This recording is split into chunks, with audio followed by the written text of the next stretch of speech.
Hi, are you ready for the next book in the series, but you don't remember what happened in this one? Fear not. This is your spoiler-filled reading recap. If you need one for Legendborn, that's already on my page. I have a Legendborn cycle, or you can just scroll to the bottom because it's the very first video I ever posted. Once again, this is going to have major spoilers because I'm about to tell you every single thing that happened in this book to prepare you for the next in the series. Let's get into it. We see Bree 24 hours after she pulls Excalibur, and she now has the welcome of all of her ancestors, and she's kind of thrust into the memories of her 8 foremothers, Vera included, all running from the Order in one way or another. And Vera shows her all of this in the plane between life and death, and she also tells her that every daughter of the line of Vera in the last 200 years has run from the Order.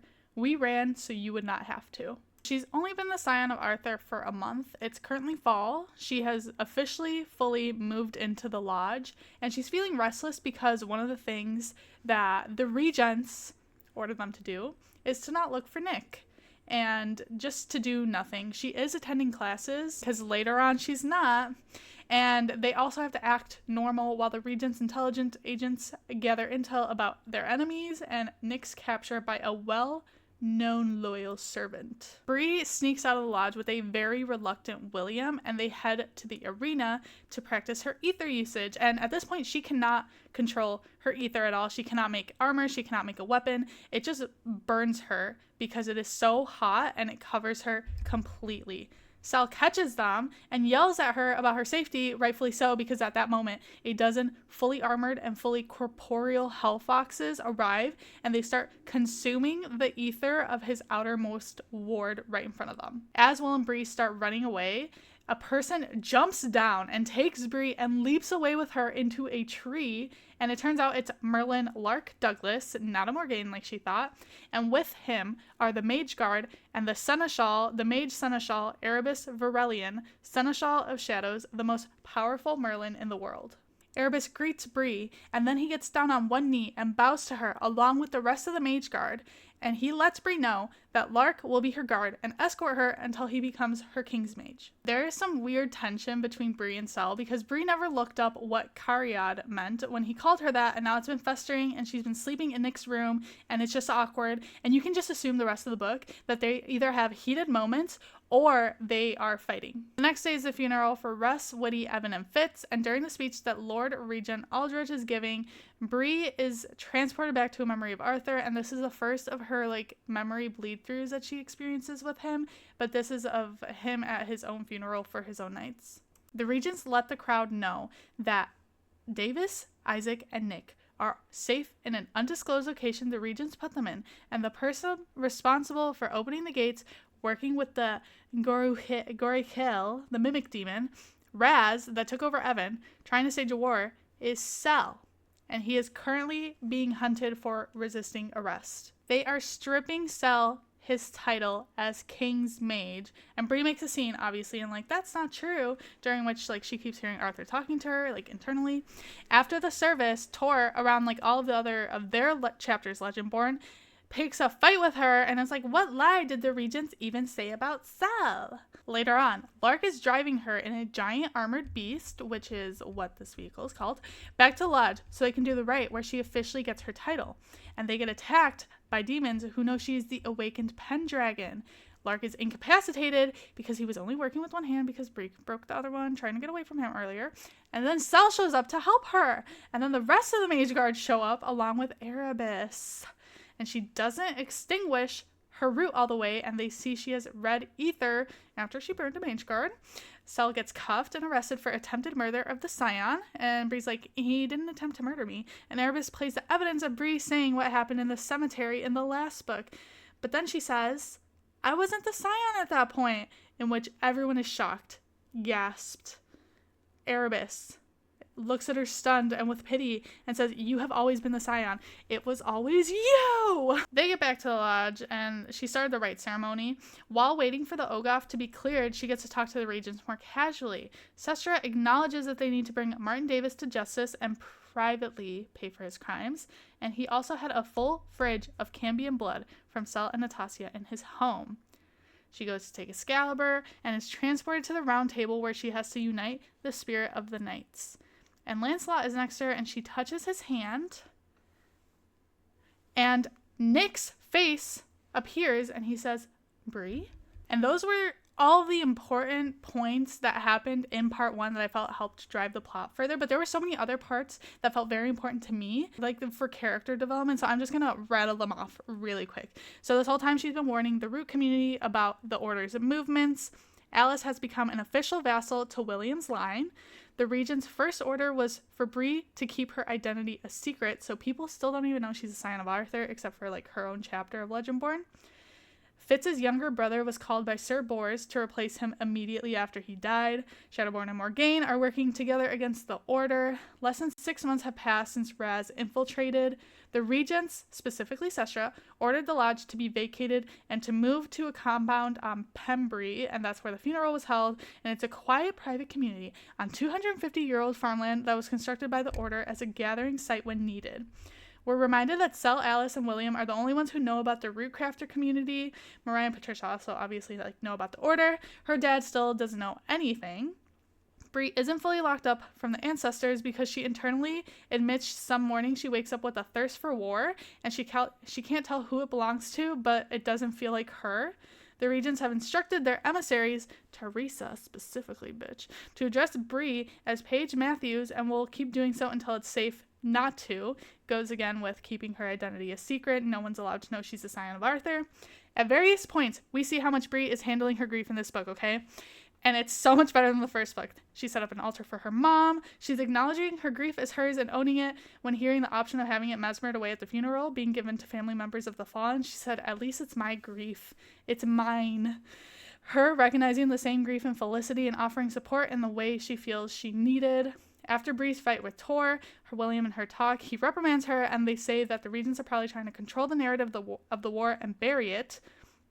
She apologizes to Lark for breaking his hand, and he gives her a pair of gauntlets that his family custom built for her to help her produce and control ether, which shows he knows that she can't do that, and she starts not hating him at this point.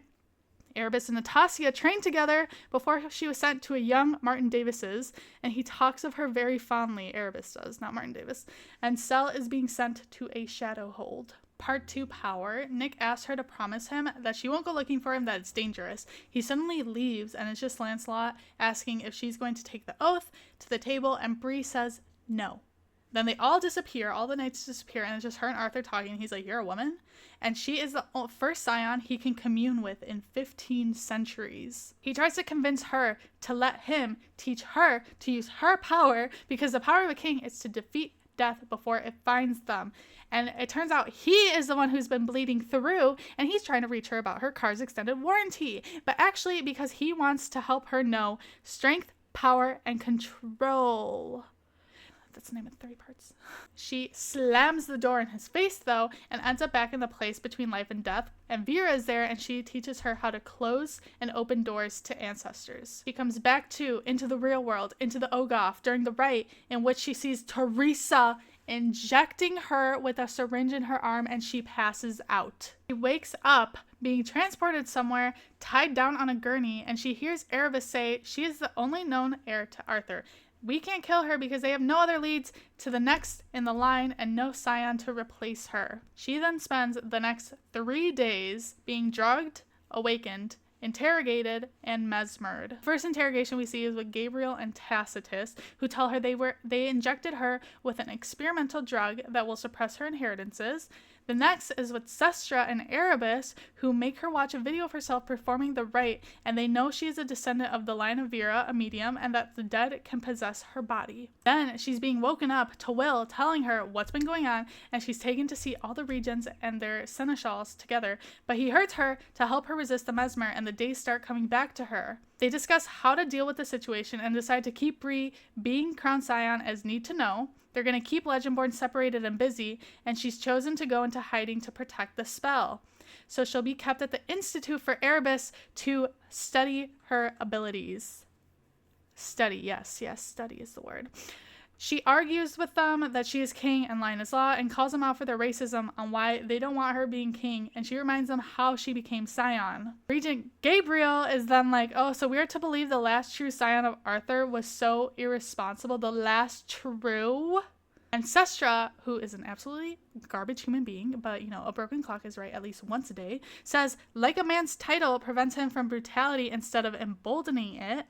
She also says that Erebus is too caring of Bree because he's trying to stop them from like actually hurting her, and he's like, oh, just leave her here with me and I'll just study her. Eldred then says she is a mistake, not a scion. Also mentioned at this point that Tor is the one that told him a lot about her and sold her out basically, and they mesmered Alice, and Bree realizes that she was a fool to think that she needed the right to be in power and that they never ever give it up. They plan to hold her like this since Tor called them. Alice does later tell her at the safe house that the mesmer didn't hold because she thinks that the ancestor who broke it the first time somehow made it permanent, so mesmers won't work on her anymore. But they can't talk about this anymore because they're going to be late for their dinner reservation. She's then mesmered into thinking she chose to stay there for her own good, but it doesn't hold, obviously. She's then taken to her own tiny studio room by Erebus and locked in there for 2 days. By the way, this room doesn't have a doorknob on her side. So she's in there 2 days. She finds an earpiece hidden in her food, and someone on the line gives her instructions to escape.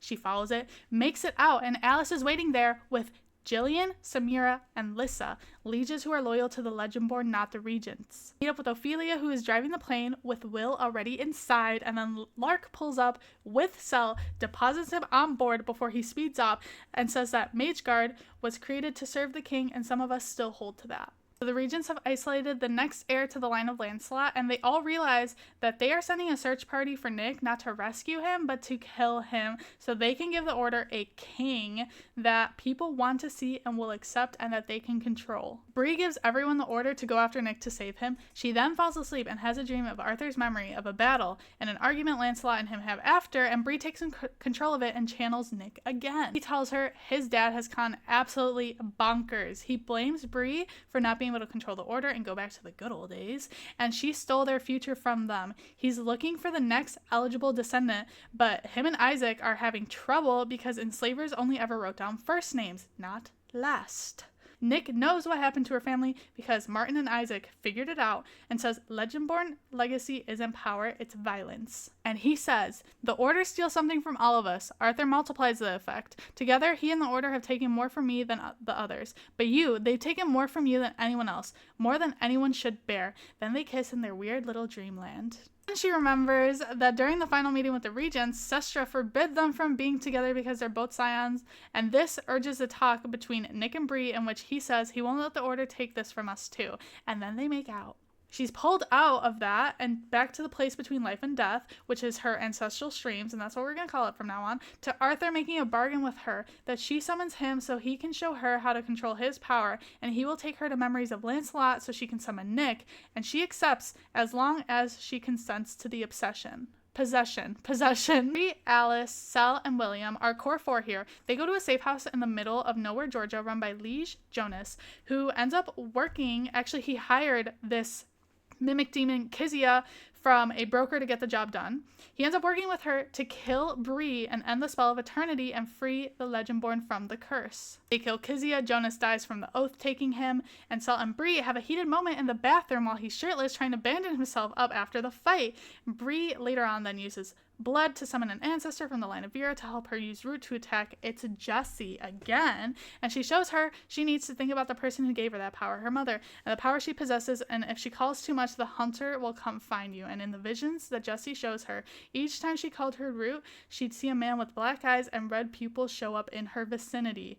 She tells everyone then, the core four, that she has decided to train better while they find Nick, and everyone is just like, actually, we have decided that you need to run and hide and become a ghost. Part 3, Control. Bree's obviously pissed, and they make their way to the location that Samira gave them, which ends up being the Crossroads Lounge. Sel and Bree share another moment, waiting for the bathroom. Then Sel picks a fight with the bartender, and then Bree tries to stop him and sets the bartender on root fire, causing them both to be sent to the office of the proprietor and broker of the bar, Valak. From Valak, we find out that there is more than one broker, so Valak doles out punishment for breaking the rules to Sel first by unmesmering Bree. Did you hear that correctly? Unmesmering her, okay? Cell had been mesmering her since the plane to hide his appearance and the fact that his oath is getting to him. And he is showing physical signs of it, and no one else was mesmered in the core 4. Bree's once again upset because he knows what she went through with Tacitus in the Institute and like what he did to her mind, and she thinks back to all those moments alone with him that she felt something and thinks they were all lies so he could mesmer her. What I thought felt like falling into him, maybe even for him, had been me falling into Cell's illusions. Arthur, pulling my strings like a puppet. Arthur, invading my mind at the funeral. Arthur, making me wonder if I can even trust myself. And now Cell doing the exact same things. There is a moment when Valak flings Cell away because it looked like he was trying to feed on Bree's emotion. He's like, no. But then he takes Cell away for Bree's punishment, okay? So they're on the roof with all the employees, Will and Alice, Cell in a cage, and Alonzo ready to fight Bree on stage. I presume that's what he's doing on stage. Alice pipes up and strikes a bargain for freedom and meeting Lucille in exchange for info that she saw one of his employees, Miranda, stealing ether. They meet Lucille and Mariah is there. Lesser demons have been crossing over more frequently, thought to be foot soldiers / scouts ahead of something big that's coming. There's talk that this is the last Camland, as in only one species will live, and there's word the hunter is afoot again. Bree agrees to a bargain that if they help her gain control over her powers, she will help them face the hunter one day when she's ready. Mariah and Valak then take them to the first station, and it turns out Valak is Pearl's child from the vision. They meet the first conductor, Miss Hazel, who feeds them and houses them. Valak informs Bree they can go to Volition tomorrow. He gives her a flask of ether to drink. She does, and her eyes are burning red and black, like 2 stoked coals, and Valak says interesting, and I feel like this is very important foreshadowing. She finds Cell in the woods, and a whole bunch comes out. Okay, so him and Nick have been abusing each other via their title and bond for years. Cell tells Bree, only a monster could look at you and want to destroy you, Bree. My judgment is not what it should be around you. It never has been. My mesmers were only ever a visual illusion. Those moments between us, they were real. I swear it. Then she looks at him, the fallen angel I know, more demon than ever. She goes back inside and channels Arthur, and he takes her to the memory of the spell of eternity taking place, and he mentions to Lancelot, the spell will not hold if we do not all believe.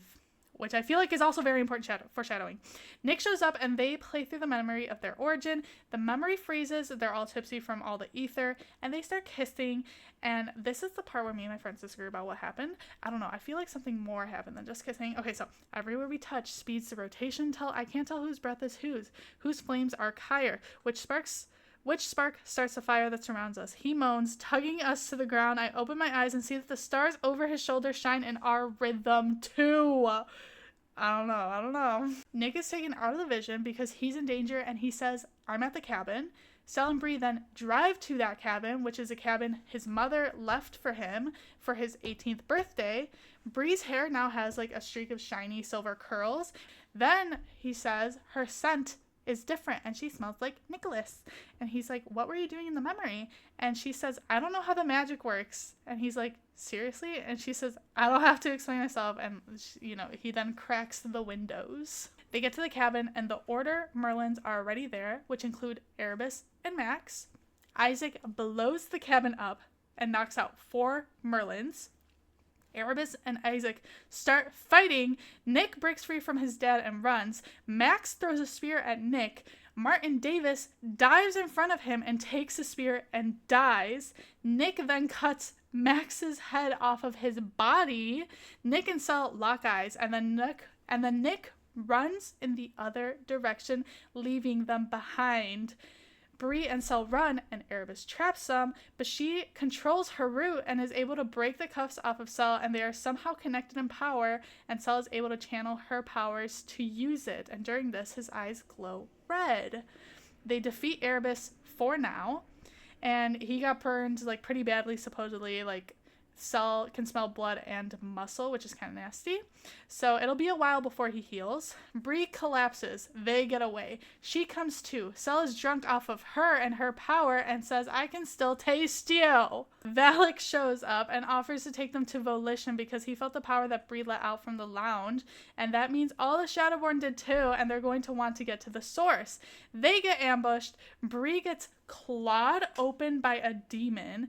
Valak finds out she's the king and rushes to get William. Cell starts casting thousands of microscopic ether constructs to hold her together, keep her blood pumping, keep the oxygen moving for 3 hours until Valak and William arrive.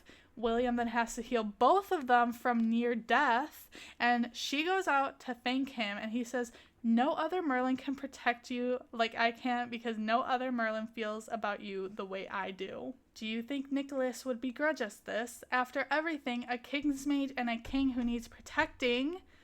The next day they leave. Valak reveals a mark that Bree has had on her from a bargain made. So it's between Vera and all her ancestors, except her ancestors didn't give her the mark. That was what the original bargain was. So in the old days, before brokers, demons could claim a human bounty for themselves with a blood mark. So the mark on Bree, she's been blood marked. There's a demon out there waiting for Bree to fulfill a bargain, and nothing in either dimension can stop it from collecting.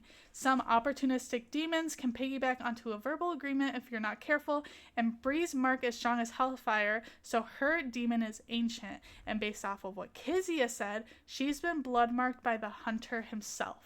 And what Kezia said is, like, when she was attacking Bree and, like, trying to feed off of her root, which she didn't realize was root, she thought it was ether. She was trying to consume it to make herself more powerful. She got burned, and then she was like, oh no, the hunter's gonna get me for unregulated feeding. Mariah then gets the core fort to Volition, which is the former Guthrie plantation that crafters brought together over 100 years ago. After Mariah leaves an offering to show the barrier, which keeps outsiders out but also hides them from sight and hearing, we see gold mage flame erupt like it's on fire. Bree gets covered in it as the ancestors see who she is and ask if they should let the others inside. She says yes, and they all go in. Part 4, Volition, which means, according to Google, the power of using one's will, which, you know, when you use it in the sense of like, oh, of your own volition, that makes sense. Anyway, so Bree channels each of her ancestors in reverse, heading backwards to Vera. She sees her mother again and tells her, I know you want to stop death, Bree, but be careful. Grief takes many forms. Be certain you aren't still in its throes, but calling it something else. She also mentioned that she was friends with Natasha, and she doesn't know where she is, nor does she think that Natasha would tell her if she asked. So she's meeting with all of her ancestors to ask them, did you use root to attack, and how? Because I need to use it to attack. So after she meets with all her foremothers and no one has anything to say, she calls on Vera, angry, and yells at her, telling her she cursed the line. Vera leaves angry too, and Bree tries to call her back angrily and creates a swirling pillar of a root that makes a burning hole in the barrier. She runs away upset and ashamed and guilty, and Cell follows her, and he gives her the safety pin that she's been using to take her blood walks, and he tells her, I want you to feel safe. If that means being with him right now, then so be it.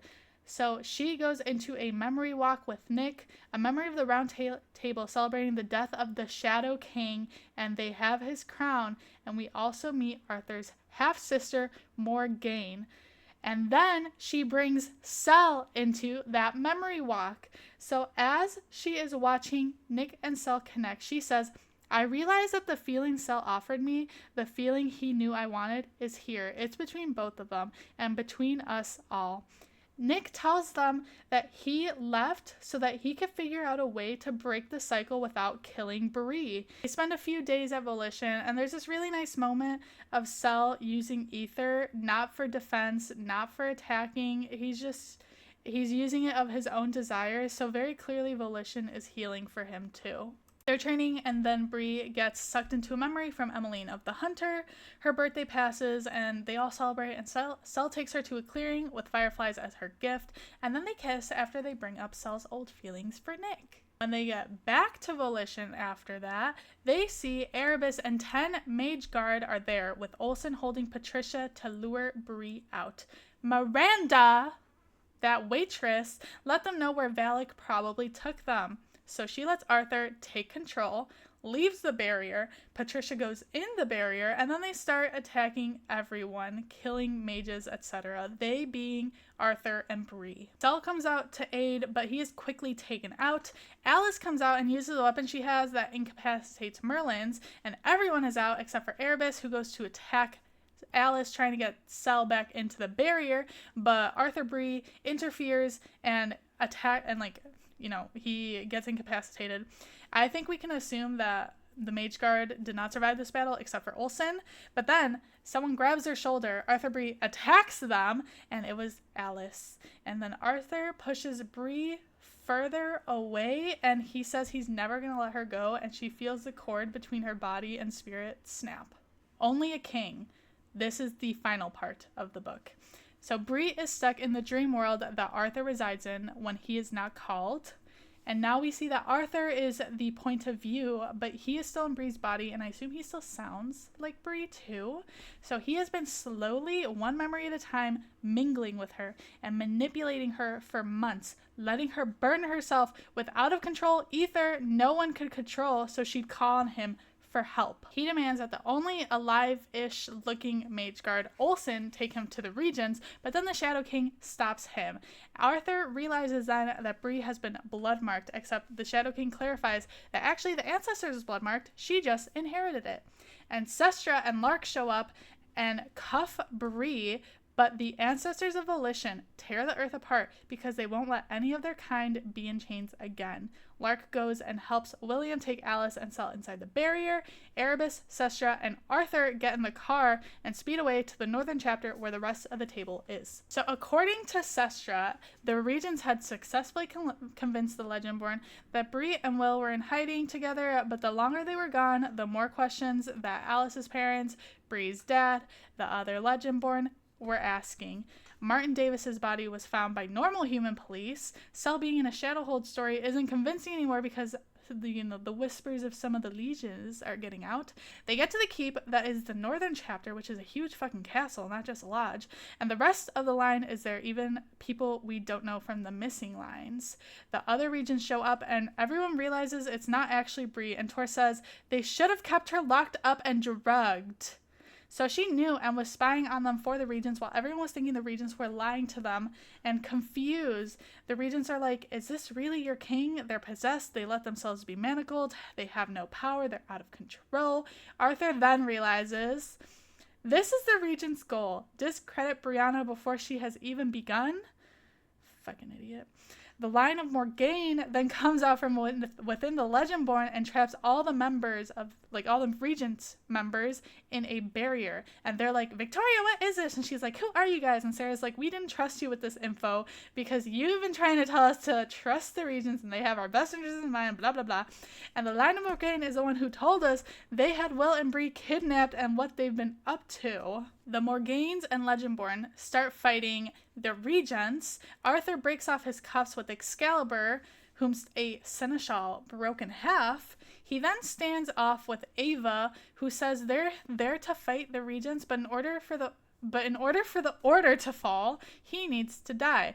Meanwhile, in the dream world with Bree, she gets access to her root after touching the Shadow Crown and realizes that the Shadow King, the Hunter, the Great Devourer, they are all the same person, and the different men her ancestors have seen have all been one man, actually. Nick and Cell are in there trying to get her out, but she thinks it's a dream trying to keep her docile and lure her into this false sense of security. Cell then starts inhaling all of her root, becoming more demon than human. She realizes they're real, and to get them out of the dream world, she recites the oath but opposite, and rejects Arthur, his power, his role, and being his scion. And then she is back in the land of the living, and the Morgaine back off. Alice is in a coma. So what happened while we were in dream world with Bree?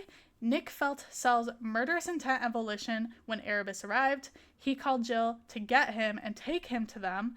Lark called the lieges and let them know where they were taking Arthur, because remember, he was left behind at volition.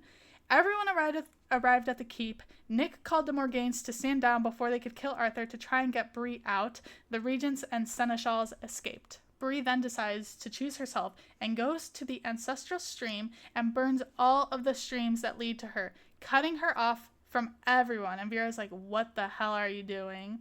She still has her full root furnace afterward, and with that, she calls the Shadow King. And she's like, I know who you are. And he takes the form of Erebus. He said he was at the right place at the right time for Vera's spell. When her line is in mortal danger, he can feel it and locate them. Sometimes he arrives too late, and other times he's just checking on his investment. One daughter at a time for all time, so one daughter out of all time of his choosing that he plans to consume when they die to get their ether so that he can get his crown and court back. Bree makes a bargain with him. She will go with him, stay by his side, to claim his prize without trouble. He's bargain bound to keep her safe, and he's also probably the only the strongest person that can keep her safe. And he has to teach her strength, power, control. He says when she reaches her magical peak, he will ensure she dies so he can consume her, and she replies, all the more reason to teach me. In exchange, he has to take Sel to Natasha because he knows where she is, so she can hopefully help him. She sees him before he goes, and he is very demon. He's just trying to get her misery. That is all she is to him now. Erebus then takes her away just as Nick reaches them to try and stop them. There we have it. That is everything that happened in Bloodmarked.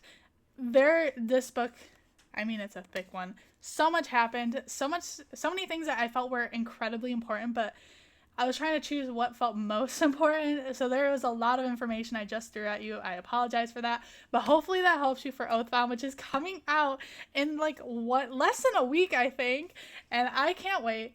Anyway, I hope this was helpful for you. Once again, if you need for Legendborn, that is already out, along with a character guide and a magic system. The character guide and magic system for this will be out before Oathbound releases, and I hope these are helpful for you. These videos will be also out for Oathbound in preparation for that final book, and I am very excited. Thank you so much for being here and for watching, and I will see you later. Bye!